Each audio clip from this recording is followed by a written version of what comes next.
Diễm xin chào cô chú, anh chị, các bạn và các em. Hôm nay Diễm chia sẻ cách nấu món bún mọc tại nhà mà thơm ngon như làm ngoài tiệm vậy đó. Mình sẽ tự làm mọc luôn, rất là đơn giản, không có khó. Về nước lèo thì mình sẽ có cái cách để mình nấu làm sao cho thiệt là thơm luôn, mà đơn giản không hề khó. Thì bây giờ mình cùng vào bếp nấu món bún mọc với Diễm nha.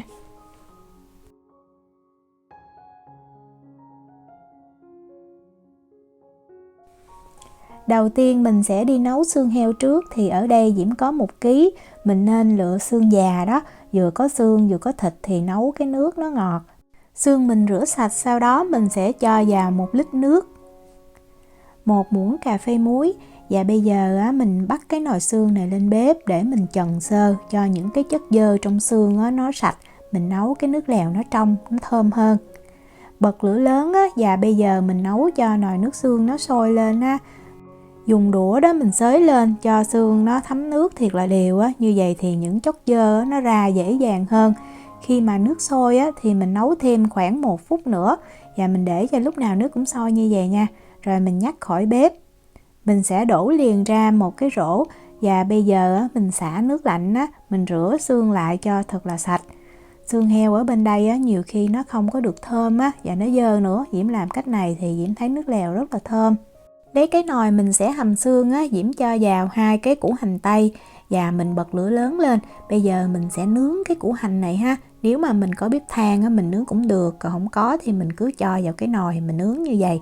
Khi mà mình thấy củ hành nó chuyển sang cái màu nâu hơi đen tí xíu cũng được, và nó thiệt là thơm luôn 2 đầu của củ hành thì mình nhắc khỏi bếp. Nhắc khỏi bếp thì mình để cho cái nồi nó nguội tí xíu nha, tại bây giờ nó rất là nóng. Mình có thể đảo sơ cái củ hành tránh cho nó bị cháy nhiều quá cũng không có ngon. Sau khi cái nồi đó đã nguội bớt thì Diễm sẽ lấy cái phần xương hồi nãy mình trần rồi đó, mình cho vào. Diễm đâm vào đây 2,5 lít nước, thì 1 kg xương mình nếu mà nấu ở nhà để ngon thì mình nấu từ 2,5 cho tới 3 lít nước là vừa. Bắt nồi nước xương lên bếp, Diễm sẽ nêm vào đây 2 muỗng cà phê muối. Cái này Diễm dùng muối hồng Himalaya. Và bây giờ mình đợi cho cái nồi nước xương nó sôi lên, mình không đậy nắp nha. Khi sôi thì có thể còn thêm một tí xíu bọt dơ nó nổi lên trên. Hớt bọt cho sạch thêm một lần nữa. Và mình lấy nắp mình đậy lại. Bây giờ bắt đầu mình hầm xương. Thì lúc mà đậy nắp mình sẽ để cái nhiệt làm sao cho nước lúc nào nó cũng sôi nha. Tức là không phải sôi sùng sục, nhưng mà nó phải sôi, thì như vậy cái nồi nước lèo của mình nó mới trong. Và Diễm nấu ở cái lửa nhỏ như vậy 90 phút. Nếu mà mình thích ăn cái xương nó không có quá mềm thì mình nấu 60 phút. Sau 90 phút mình mở ra mình xem, nước lèo trong vắt luôn. Nước hầm xương này mình có thể nấu sẵn mình cất vào trong tủ đông đá. Khi nào ví dụ như muốn ăn hoành thánh hay ăn mì mình lấy ra rất là tiện luôn. Để nồi nước xương sang một bên, bây giờ mình đi qua làm phần mọc. Mọc thì ở đây Diễm có giò sống là 400g. Diễm có chia sẻ công thức cách làm giò sống bằng máy xay và máy quết luôn. Thì cái link công thức Diễm để ở phần miêu tả video. Rồi cũng có video chia sẻ cách làm giò sống hoặc là mọc bằng thịt nguyên miếng luôn. Mình có thể tìm trong phần video của Diễm nha. 400g giò sống này Diễm sẽ làm mọc luộc. Vì vậy Diễm nêm vào 1/2 muỗng cà phê bột hành. Nếu không có thì mình băm tí xíu hành tím mình cho vào cũng được. 1/2 muỗng cà phê tiêu trắng cho cái mọc nó đẹp hơn. Không có thì mình dùng tiêu đen thôi. 1 muỗng cà phê nước mắm nha. Ở đây Diễm có nấm mèo đã ngâm nở, thì 10g nấm mèo khô mình ngâm trong nước khoảng 30 phút cho nó nở mềm ra như vậy là được. Sau khi nở xong thì mình mang mình rửa lại và mình cắt nhuyễn. Cái này mình nên ngâm trước nha. Cắt nấm mèo thành từng cái sợi nhỏ khoảng 1mm Rồi mình lại cắt cho nó nhỏ thêm một lần nữa thành từng đoạn có cái chiều dài khoảng 1 lóng tay. Như vậy thì lúc mà mình cho vào trong giò sống cái mọc nó khi mà mình vo viên nó dễ kết dính hơn. Cho hết nấm mèo vào và mình dùng muỗng đó mình trộn, mình quết sơ cho những cái nguyên liệu gia vị nó hòa đều với nhau. Sau khi trộn xong nếu mà chưa nấu liền thì mình cứ bọc kín rồi mình cất vào trong tủ lạnh nha. Bây giờ Diễm qua Diễm pha nước lèo. Để cho nước lèo nó thiệt là thơm á, thì mình sẽ sử dụng thêm. Đầu tiên là đầu hành trắng nè, Diễm có 25g. Tiếp theo là củ hành tím ha. Hành tím á, thì Diễm có 50g. Mình sẽ cắt hành tím ra thành từng cái lát như vậy á, giúp cho lúc mình chiên nó thơm hơn. Và cuối cùng là mình có 100g giò sống. Cái cách chế biến nước lèo này á, Diễm xem được chia sẻ của chị diễn viên Hồng Đào.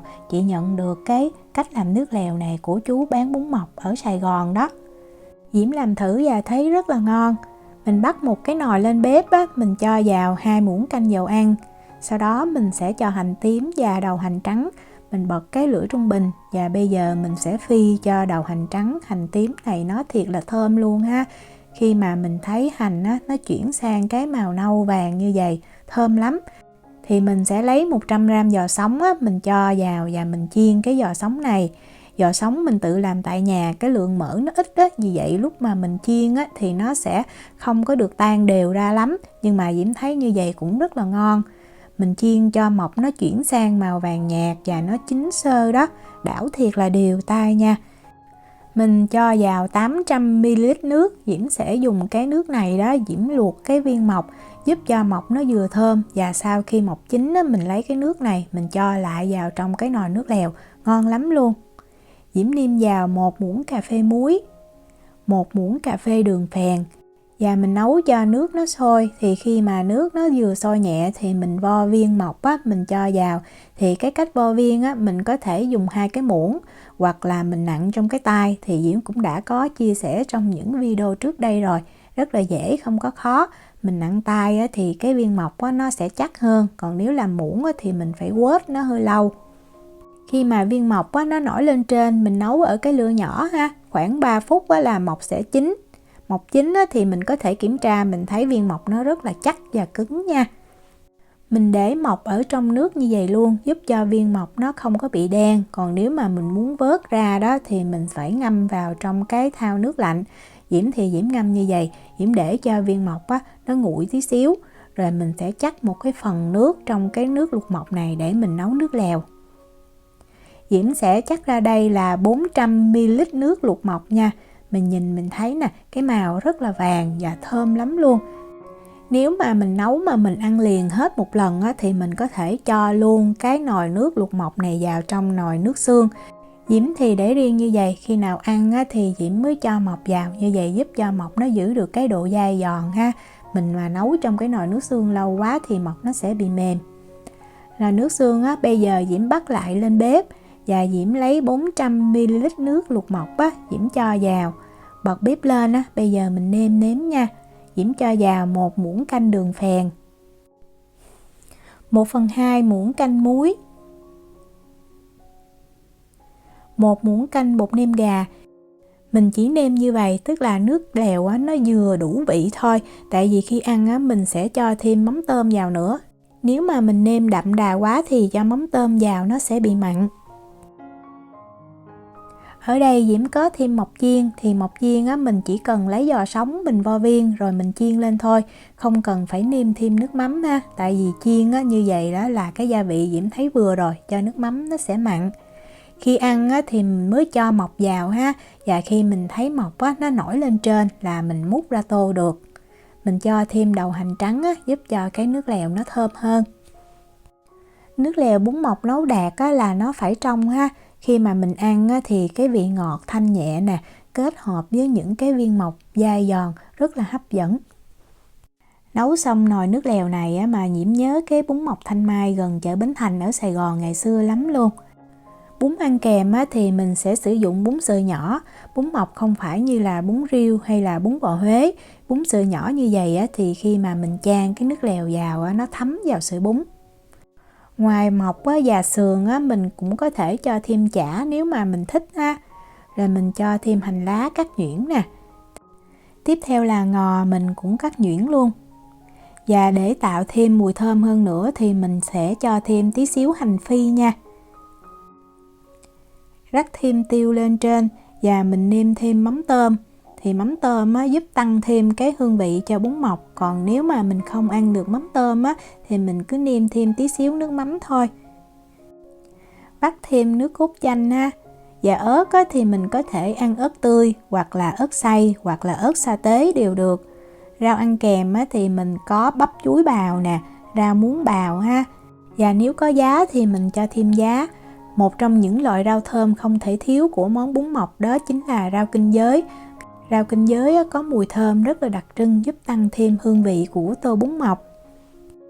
Diễm chúc cô chú, anh chị, các bạn và các em nấu được những tô bún mọc thiệt là thơm ngon. Nếu mà có thắc mắc gì thì cứ để lại lời nhắn hoặc là gửi tin nhắn cho Diễm. Diễm cảm ơn sự quan tâm theo dõi video rất là nhiều.